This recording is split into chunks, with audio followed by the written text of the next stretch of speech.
started enjoying online studies and also completing your work on time. That is most important. So, today let us start with lesson number 2 of civics, understanding secularism. In this lesson, you would be learning what is secularism, why it is important to separate religion from the state, what is Indian secularism, and in what way is Indian secularism different from that of other democratic countries.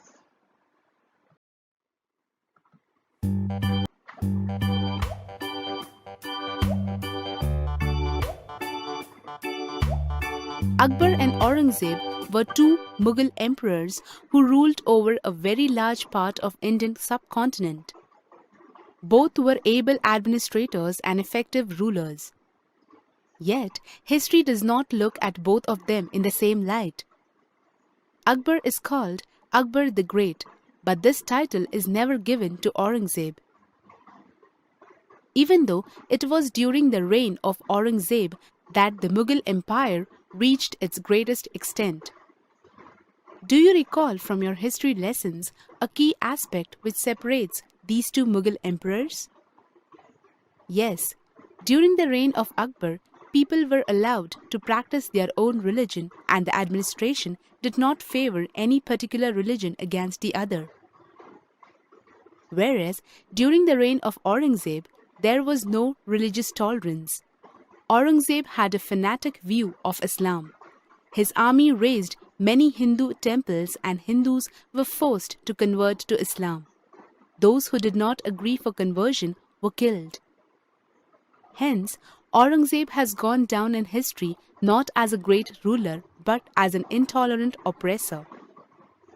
Let us come to present-day world. Let us take a tour of a city in India. What do you observe? There are different places of worship in the city for different religions. Now, look at the Indian official holiday list for the year. What do you observe? We have holidays in India for Diwali, which is an important festival for Hindus, Eid, which is an important festival for Muslims, Christmas, which is celebrated by Christians, and Guru Nanak Jayanti, which is an important Sikh festival.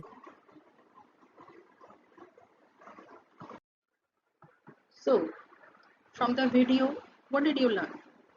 We saw that in India, we are respecting so many religions. We are giving importance to each and every religion. Actually, that is most important. As all of you know, that India is known as unity in diversity. Now, what does it mean? Unity in diversity. It is a concept which signifies unity among individuals who have certain differences among them. These differences can be on the basis of culture, language, ideology, religion, sect, class, ethnicity, etc. And it can be maintained in society by practicing respecting each other's choices as well as their social, economic, and political background. Despite having differences of opinion, let others express their views and give them their space and time. So now, let us see what is secularism. Secularism actually is a belief system that rejects religion, or the belief that religion should not be part of the affairs of the state or part of public education. It should be separate. The principles of separation of church and state and of keeping religion out of the public school system are an example of secularism. You can say secularism refers to separation of religion from the state. The Indian Constitution allows individuals the freedom to live by their religious beliefs and practices. Means, as you have learned in the last chapter, it is an important key feature of the Constitution and if this right of any individual is violated, they can approach constitution mechanism. India adopted a strategy of separating the power of religion and power of the state. So now, let us see why is it important to separate religion from the state. The separation of the state and religion in democratic societies is important, very important. As all of you know, India is a democracy, and proper functioning of democracy, it is really important to separate religion from the state. It helps a country to function democratically. It prohibits the domination of one religion over another. The tyranny of the majority and the violation of fundamental rights can be very harmful to the people belonging to the minority. So, it protects people from any type of religious violence. It protects the freedom of individuals to exit from their religion, embrace another religion, or have the freedom to interpret religious teachings differently. Now, let us take example of untouchability.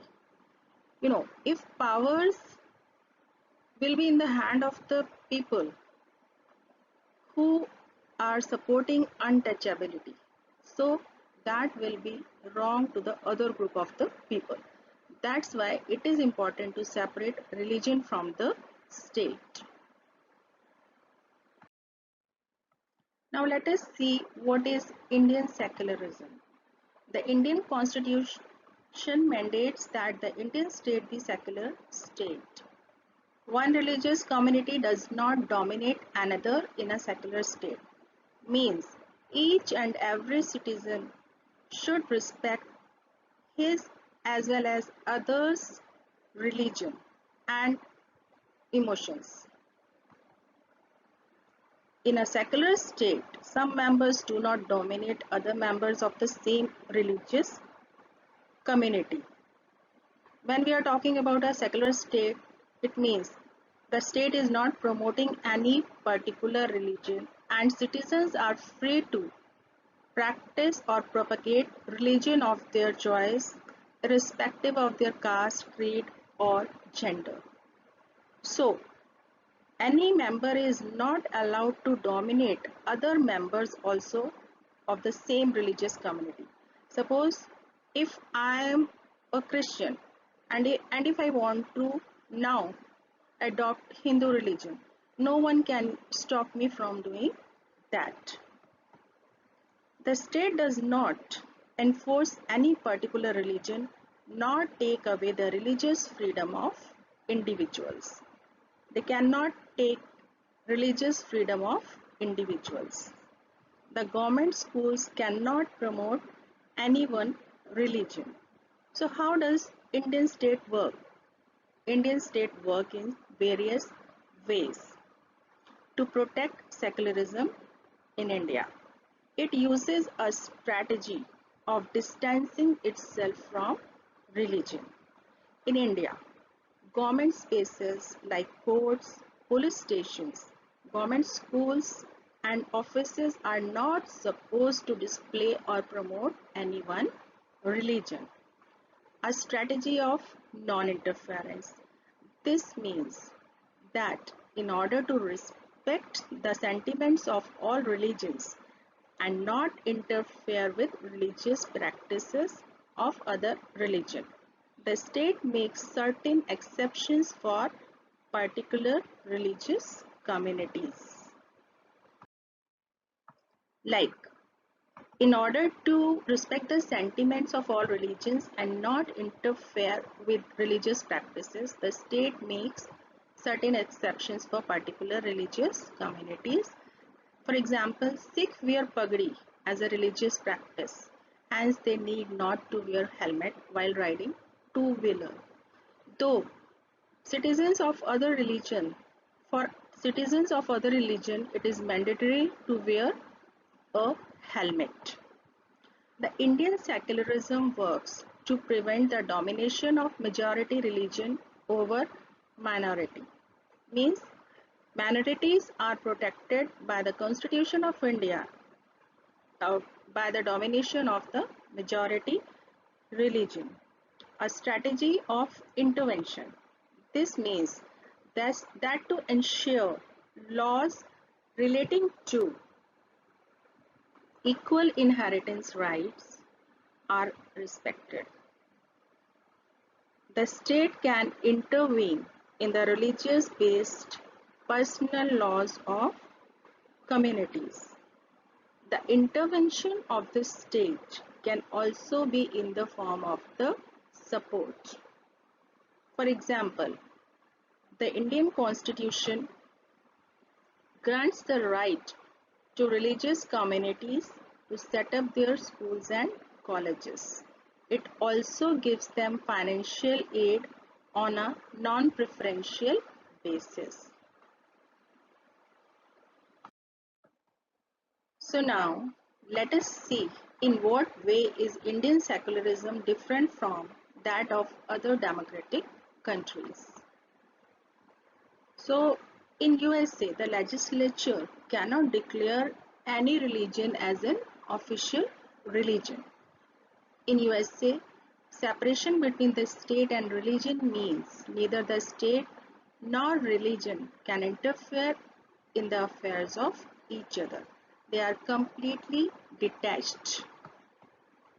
The Indian state is secular and works in various ways to prevent religious domination.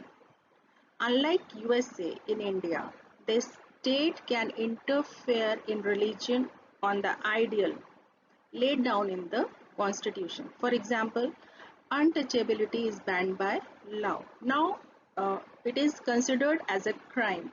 It is completely abolished by Article 17 of the Indian Constitution. So, we can say that there is so many ways in which Indian secularism differs from the dominant understanding of secularism as practiced in the United States of America. In American secularism, there is a strict separation between religion and the state, whereas in Indian secularism, the state can intervene in religious affairs. So, here we come to the conclusion.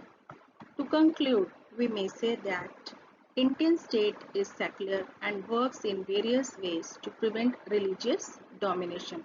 As we compared it from other democratic countries, like in USA, religion and state are separated. But in India, if there is violation of any of the religion, state intervenes.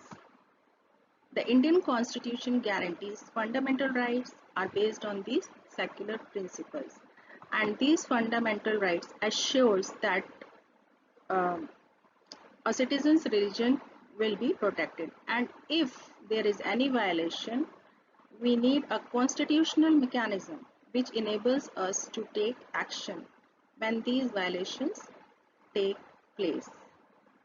So for this we have Constitution of India. So here we comes to the end of our session. Thank you. Have a nice day. Stay tuned for more videos.